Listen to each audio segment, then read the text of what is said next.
evening. I hope you're all doing well wherever you are. I'm still here chilling at my place and we are going to learn about strategies today. Are you with me to learn strategies in the marketing field? Let's go. So we are going to start with strategies. Yes, let's do it. Okay, let's start the presentation. Hope you guys have had a fabulous week. So, exploring trading strategies, a comprehensive guide, an in-depth look at various trading strategies, including we are going to be talking about support and resistance, supply and demand, and a couple of others that I have tried. Because all of these strategies I've at least tried once or twice to see if they work or not, because we all have to find our own strategies that work for us, right? Yes or no? Okay, so we have to start. Let's go. Why is it going like this? Why is it not working now? Come on. Come on. Alright, so introduction to trading strategies. In this presentation, we will cover essential trading strategies that can help traders make informed decisions in the financial market. Supply and demand, market structure, the opening range breakout, and the 921 EMA crossover approach, each providing unique insights into market behavior. Then we will jump into the markets and see how it looks on the real chart for sure. Alright, so let us start. Let's make us bigger, because otherwise I cannot see it. Let's make it a little bigger, yeah? So we can all see it. Boom, boom, boom, boom. Yeah, there you go. There you go, that's a bit better. And a bit better. Okay, that's perfect now. Alright, so let's carry on. So, understanding, the first one we're going to talk about is support and resistance. Alright, so understanding support and resistance. Support and resistance levels are essential for traders as they indicate potential reversals and reversal points in the market. Understanding these levels allow traders to make informed decisions about entry and exit points. Alright, so if we have a look at these two, I made it a longer same image, that's all I've done.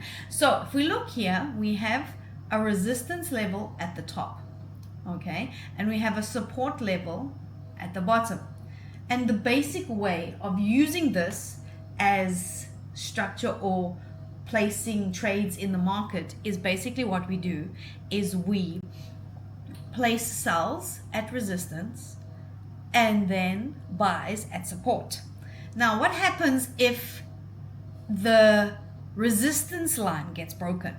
Well, then the resistance line then becomes support, and vice versa. So if it goes through the support line, it then becomes resistance. Okay, so basically you can see this is a higher high, and then it comes down and we make a higher low on the support level area, and then it goes up again, and that's where you sell. Okay, and then when you have another meeting on the support level, that's when you buy. Okay, then identifying key levels in supports and resistance. Understanding key levels is essential for making informed trading decisions.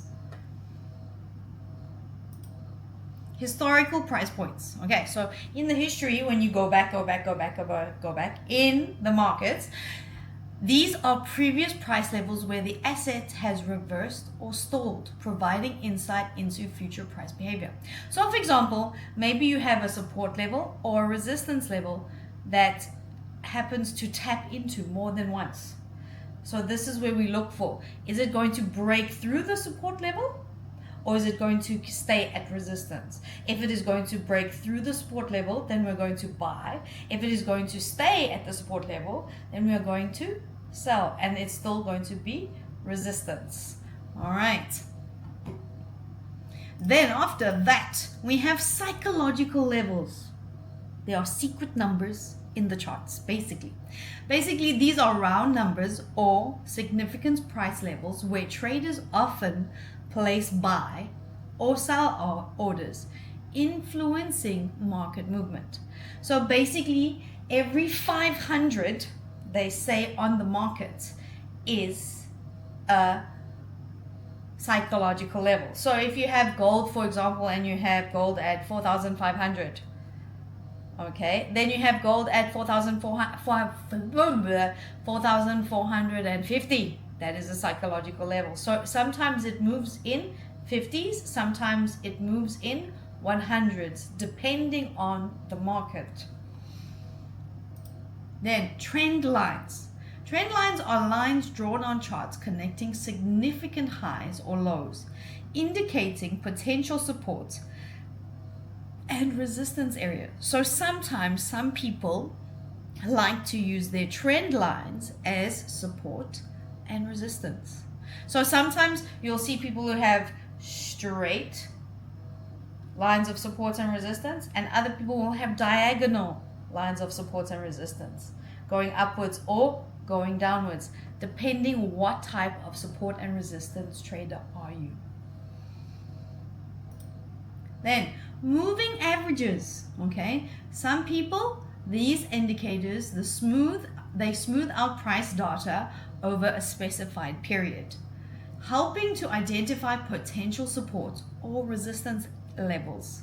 All right, so sometimes people like to use the 50 EMA, which is the exponential moving average, the 50 exponential moving average, or the SMA, which is the smooth moving average. They either use the 50 or the 100, depending on what type of trader they are, if they're a long-term trader or a day trader. Introducing supply and demand. Now, with supply and demand, in trading, supply and demand levels determine where prices are likely to rise or fall.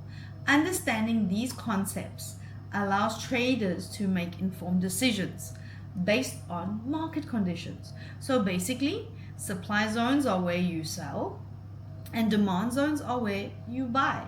Now, the difference between, you can see here, supply versus demand and support and resistance. So basically, where there has been a big push up, that means there's a lot of money that has been into the market, meaning that it has maybe left some orders behind. So that means because there's a demand area and everyone wants to buy there, and that's where there's lots of buyers in that area, it will most likely come back into that area. All right, so if you have a look here, there was a big demand push up, up. Then it came down to the demand area and went up again. Okay, and so at the same point with the supply zone, okay, you have a big push to the down and the supply came up again, just to tap in to get those other orders. So that is basically what supply and demand is, compared to what support and resistance is, because sometimes a lot of people can get confused that supply and demand areas and support and resistance, are they the same thing? They are at the similar areas, but they are different. All right, analyzing market dynamics with supply and demand. Understanding how supply and demand zones influence the market behavior is essential for effective trading decisions. So, identify supply zones, recognizing areas where selling pressure exceeds buying pressure, leading to potential price declines. Identifying demand zone, pinpointing regions where buying interest surpasses selling interest, resulting in potential price increases. So basically, there's a lot of supply, okay, all right, but maybe not enough demand. Or there's a lot of demand, but not enough supply. All right, supply and demand. Then we analyze the price action, evaluating how price behaves within the identified supply and demand zones to make informed trading choices. Okay, let's read this once more time just so you can get it. Identify supply zones, recognizing areas where selling pressure exceeds buying pressure, leading to potential price declines. Then identify demand zones, pinpointing regions where buying interest surpasses selling interest, resulting in potential price increases.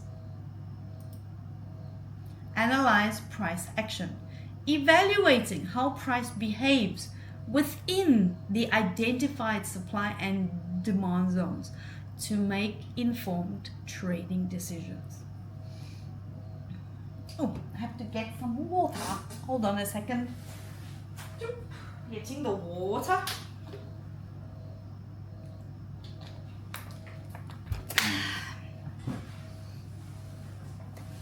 Okay, let's get back on it. Now, market structure, the foundation of trading, right? We discussed this a little bit last week. All right, understanding market structure is essential for identifying trends and potential reversals in the financial markets. It enables traders to make informed decisions based on the arrangement of price movements, including key patterns such as higher highs, lower lows, and consolidation. So remember, we have here identifying trends and signals based on the market highs and lows. So we have a higher low, then goes into a higher high, higher low, higher high, all right? And that's when the bullish signal says we buy, okay? And remember, what do we all say? The trend is our friend. So if it is a bullish signal, we are buying. We are not going to try and sell because I've been there, I've done that, and I've lost the money. All right. So when we go up, we follow the trend. But when we go down, we also follow the trend to sell. Okay. So when we have a lower high and a lower low, we follow the trend to see where we can get our entries for trading. Now, recognizing market structure and patterns. Higher highs indicate what? An uptrend. Lower lows signal a downtrend. Consolidation patterns. So if you look here, from here to here, it was at the similar level. Yeah, it was a bit confusing because we don't know if it's going up again or if it was going to go down again. All right, so that is, it indicates indecision, like the buyers and the sellers are even. There's not too many buyers and there's not too many sellers, so they're fighting this battle to see who's going to win, who's going to put enough orders in so that they can get their orders to either buy or to sell. It's kind of like a fight, a constant battle between buyers and sellers, because most of the time if you look at an order book, there's people who are buying, there's people who are selling.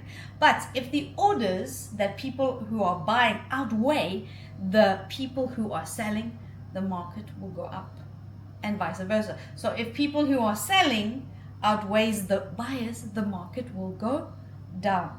So money in the market causes the movement. But do we cause the movement? No, we don't have that much money like the banks. So it's normally the big financial markets that make the decision on where the market goes, whether it goes up or whether it goes down.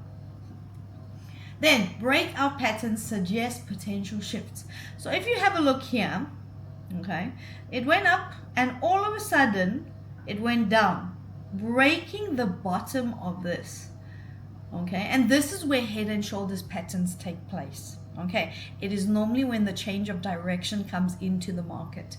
Basically what happens is you have a left shoulder, then a head which breaks below the previous shoulder,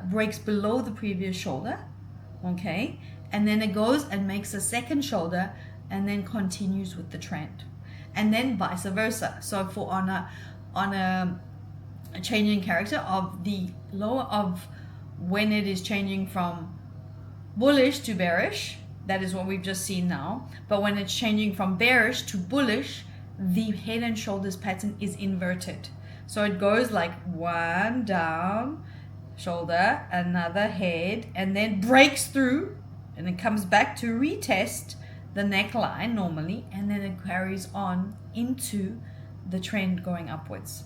All right, then after that, okay, another strategy that a lot of people are talking about at the moment is the orb strategy, the opening range breakout strategy. Okay, now the opening range breakout strategy, or the orb strategy, focuses on identifying price movement that occurs after the market opens by analyzing the open range. Traders can set strategic entry points to capitalize on potential volatility. So you basically, if you do maybe the 15-minute time frame, you do the one candle, you block it out. So let's just say this is the 15-minute candle, this red one right here. Okay, so we block it out for 15 minutes. This is our 15-minute candle.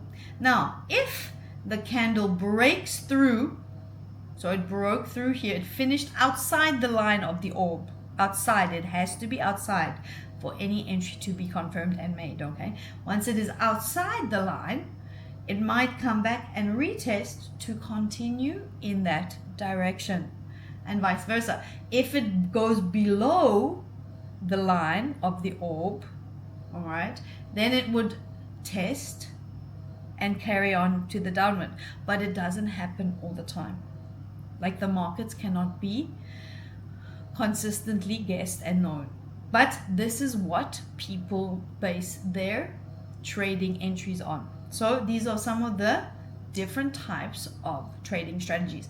My problem with the orb is you have to be at your computer at opening times.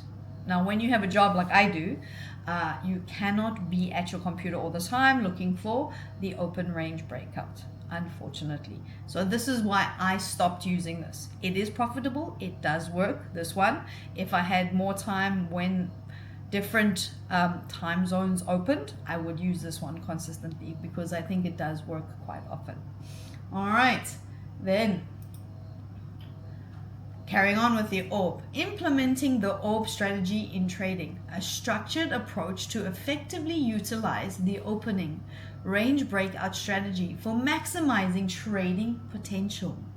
Define the opening range. Establish initial price range after market opens, typically using the first 15 or 30 minutes. Set entry and exit points. Determine strategic entry and exit levels based on the breakout direction. So if it breaks above, then you decide when you want to enter, normally on the retest of the box, of the orb box. Then you take your trade. Exit based on breakout direction. Just a reminder again, all this information is not financial advice. Please, I am not your financial advisor. I do not want you to lose money. So please always speak to someone who can advise you better than I can. All right. Manage risk with stop loss orders. Implement stop loss orders to minimize potential loss and protect capital. We are going to be discussing position sizes and risk management next week. All right, so when placing our trades, we are going to be discussing that. All right, let's carry on. We can go through this because we've already read this.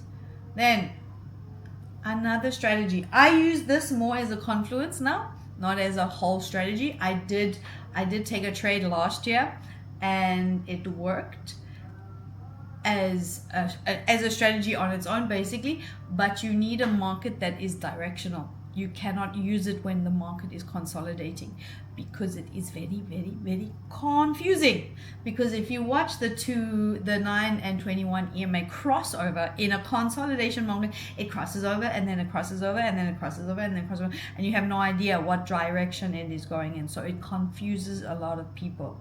Then, so for this one, normally when the EMA, so the short one, and the 21 EMA cross, that is when you enter into a trade. So for example, over here we see the EMA, the 9 and the 21 EMA cross. That is when we go in for shorts.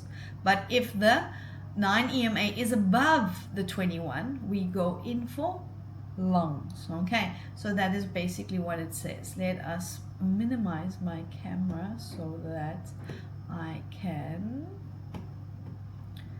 show you the whole writing.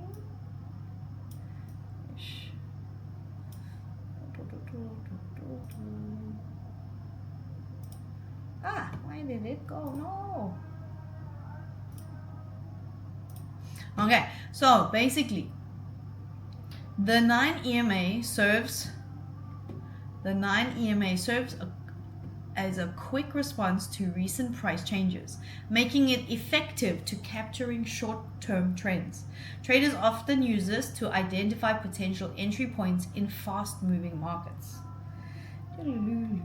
Let's follow a goal. Let's make you smaller as well, so that we can read this properly. Okay, all right. In contrast, the 21 EMA provides a broader view of price trends over a longer period, smoothing out short-term fluctuations. This helps traders confirm the overall direction of the market before making decisions.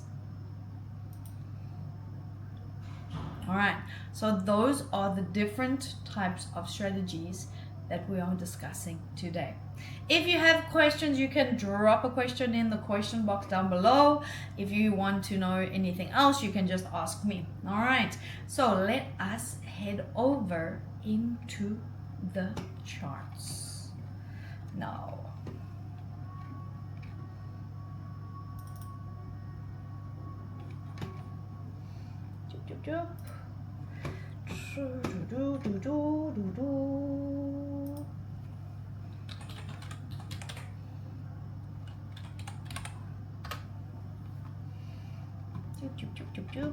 Trading view.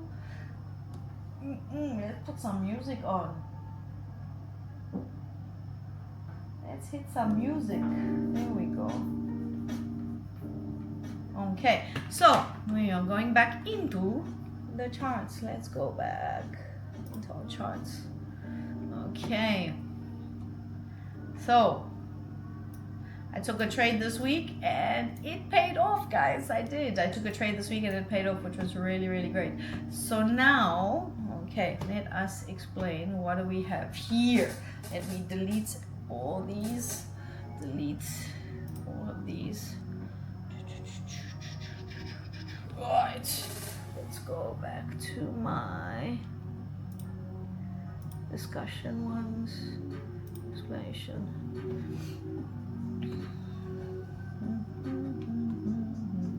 Right, so this is the gold for the week. All right, let's get it on to gold from the 4 hour. Okay, so obviously we're going to look at how we use the different trades. Okay, so yes, over here. So if you look here, the first thing we're going to discuss is support and resistance. Okay, so if you can look over here, let's delete that. Control backspace. Let's delete that drawing. Delete, remove drawings. Okay, so now basically if we go inside, let's make it a little bit bigger.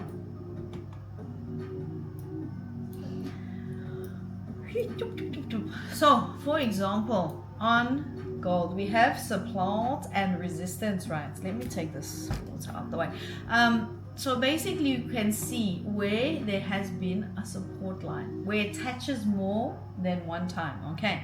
So basically you can see when we come into here, now obviously this is the 4-hour chart is a bit clearer, okay? So when you look at the 4-hour charts, what do we have here? It is just come into the support line, just come into the support line. So if we take a line from here to here, this would be the support area, okay? Some people like to give lines, some people like to give boxes. I normally give boxes for support just because I want to leave room. All right, so let us find the boxes. Where's my box? Oh, here's my box. Silly bananas. All right, so for example, we have the box like that. Okay, so you can see that that is, whoopsie, that is the support at the moment. So if we basically, if we break down to this side, then what's going to happen? We're hoping for a retest on the support line, on the resistance line, sorry, to go down. But what could happen is it could bounce, it could actually bounce over here. It could bounce on this line. Boom, and go up. Then going here to that direction. Okay, so you can see which way, there are two different ways that it could possibly go. And that's why this is where patience comes in for you to decide. But this is, again, it's still on the 4-hour. So you could actually go down to a lower time frame to maybe get more confidence. So we've got our support and our resistance lines, right? Okay, so maybe we can say that this is our resistance line. C, Control V. All right, this line over here. Okay, now see, because this is where it came, that's where it came again. Okay, so there is another support and resistance. All right, so maybe it will come and it will go through, maybe it will come and it will react off this resistance line and go back down. We do not know. All right, why do we not know? This is the assumption we are making, because as traders we mainly make assumptions and we base our analytics on those assumptions, and that's when we take trades. All right, so that is support and resistance. Also, we can say that because this is the 4-hour resistance levels, we now can move down to the 1-hour. So let's move down to the 1 hour. Okay, so as you can see, it is like hobbling along on the 1-hour support line. I'm sorry. See, now you can see more clearly. There's more. You can see taps in, taps in, taps in, taps in, and then goes up. All right. So now it taps through. Okay. It goes up. It goes up. It goes up. It's just hanging around in the support line. Okay. So maybe it might go through the support line or it might go up. Then we take our trade. All right. So that is support and resistance. Now, let us talk about supply and demand. So where do we see big market outcomes coming around? Okay. So we have a push. Let us see. So we have this push right here. It's a nice 1-hour push over here. So you have this big candle over here. Boom. Okay. Now, if you look over here, where this push happened, this area becomes a supply area. Okay. So then we would mark this out with our square. So in this area, between here and here, this would be our supply area. Okay, so we could basically have come back and then taken a trade. Now what I usually do with supply and demand is I use change of character market structure as well, because as you can see here, what happened here, exactly what we know, guys. What happens here when things change direction, they give us, yes, because of news the other day, it didn't give us a perfect head and shoulders, but it gave us a double top. Look here, it had a change of character. Then what happened to the change of character? The change of character went back in to the supply area. Okay, because why? There was a big push, so lots of orders probably got left behind. They're like, we gotta go, guys, we got too much money on us, so we're going straight down. And so it then goes back up to when their orders have been left. All right, and it continued to go down. Then over here we have a bullish one. It happens to be over here, but there was still quite a big push down here, right? There was still quite a big push down here, so we are still undecided where it's going to go. Even when there's a big push, look here, a big push came up, and what here? Look, it came and it came back into the area. It will always come back into the area and mitigate this area. So look here, boom, this is a huge supply area, demand area, because look here, it is just basically tapping in and out, in and out, in and out, but it hasn't broken below here. So we are assuming that it will go up. All right, we are assuming that it will go up for our supply and demand. Then let us talk about the orb strategy. Now we have to go down to the 15 minutes for the orb strategy.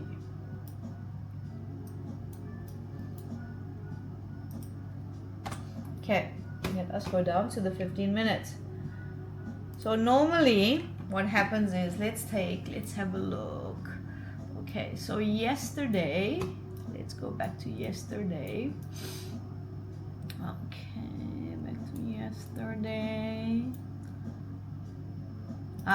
Okay, so yesterday 8 o'clock. So most people, 8 o'clock is for New York time in Indonesia. So we have 8 o'clock. And we're getting closer to 8 o'clock. Getting closer to 8 o'clock. So we have this candle right here. 8 o'clock candle right here. Look here. We have the 8 o'clock candle. Boom, boom, boom, boom. That was the 8 o'clock candle for the 15 minutes. So what do? You box it out. Let's make this a little bit smaller. Now we have the 8 o'clock candle, which is this candle over here. Oh, look at that. So we take our box, we put our box over there on the top and the bottom. But what happened? Unfortunately, it just went straight through. So there was no back retest. Okay, there was no back retest. But if you did 30 minutes, if you did the 30-minute candle from 8 to 8:30, now that's a different story. See, because if you did 8 to 8:30, you would have seen, so this would have been 8 o'clock. You would have seen, so this would have been 8 o'clock, okay? Your 8 o'clock candle that went down, okay? So you would have blocked it out, your 8 o'clock candle. Then look here, it broke through, okay? It broke through here. Then what happened? It went down and came back. So if you wanted to have an entry over here, you could have entered to go for a short. But a good idea, where are you going to put your stop loss? Yeah, like we're going to talk about risk management next week. I would have put my stop loss above here, outside the box, because look, if you put your stop loss right above this candle, you would have got stopped out at the next candle. All right, but then it continued to go down. All right, so it continued for a sell. So that is the ORB and how it basically works. Okay, but yet again, it has to normally be, you have to check what time is your different time zones. Okay, so if you go on to trading views indicators, you have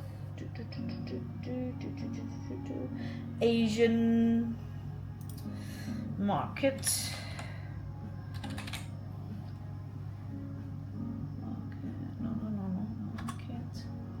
Market sessions. So you click on market sessions and then you can see the different market sessions. So you get New York session, okay, see exactly where New York session started over there, bum, 8 o'clock for me, okay, then you could have made a decision. All right, see here, this is where London session started. Okay, this is where London session started. But look here, you would probably have been stopped out. Why? Because the box would have been too small. Okay, this would have been a loss probably because the box would have been too small for your stop loss and your different ways of trading. Okay, it would have stopped you out, taken all your money, but that's why we had a stop loss. Okay, that's why we use a stop loss, so we can risk as little as possible to make as much money as possible. Okay, so that's what you could use. All right, now let's take that away. Wait, cancel. Market sessions. Bye. Okay, so that is the ORB strategy. Now, let us get into the 9 and 21 EMA strategy. Okay, so let us set that up. So we go back to our indicators. In TradingView, we have the 9 EMA.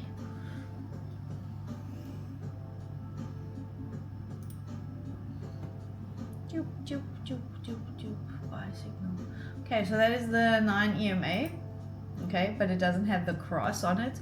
So let us change the settings. Let's see if we can change the settings on this. 9 EMA. Can we have another one? No, we can't. So we cannot use this one because we need a 9 and a 21. Remove. All right, we need a 9 and a 21. Let's have 9, 21 EMA cross. I put 0. What the hell? There you go. EMA cross 921. Okay. So as you see, boom. You have a cross here. You have a cross here. You have a cross here. But remember what I said. When it's consolidating, the problem is we don't actually know. We get confused. Okay. But when did it actually go into a way that we could follow the trend? So if we go back to the top here, we can see that it crossed over, and so we could have placed a trade right here on this one. We could have gone for a sell. If we'd gone for a sell here and put our stop loss, we could have also gotten some profits because it came back in. Okay, it came back in and then carried on going down and came back up. So depending on where you actually put your stop loss, this I think a lot of people don't talk about, is where your stop loss is. Because some people, they want to have the tighter stop loss, so they'll go in for a trade and then they'll put it right here and then they're going to get stopped out. Give your stop loss some breathing room. All right, some breathing room, because then it works nicely. Okay, you get to give some breathing room. So whether you put your stop loss, let's see. For example, long positions, short position. So for example, we put it there, right? Then we came down, we put it at the top. I give myself some breathing room. We want to make 1, 2, 2. 1, 2, 2. Is it 1 to 2? No, it's more than 1 to 2. Yeah. Okay. So if you were going for 1 to 2 risk to reward ratio, you would have made money there. All right, so over there you can see the cross came out. So maybe you did the cross over here. Okay, maybe you did the cross down over here. So you would have wanted to put it a little bit over here to make it 1 to 2 again. Or if you entered on the earlier cross, then you would have gotten, because obviously you want to go for the last low. All right, so that's where you would have had it. So you could have gotten like a 3.1, even if you gave it a lot of leeway to breathe. Okay, so that is how the different strategies work. Okay, if you have any questions, don't forget to ask me. All right, thank you guys. That has been awesome for tonight for Financial Fridays in learning about strategies. I hope I haven't confused your brains too much, but I will see you next week.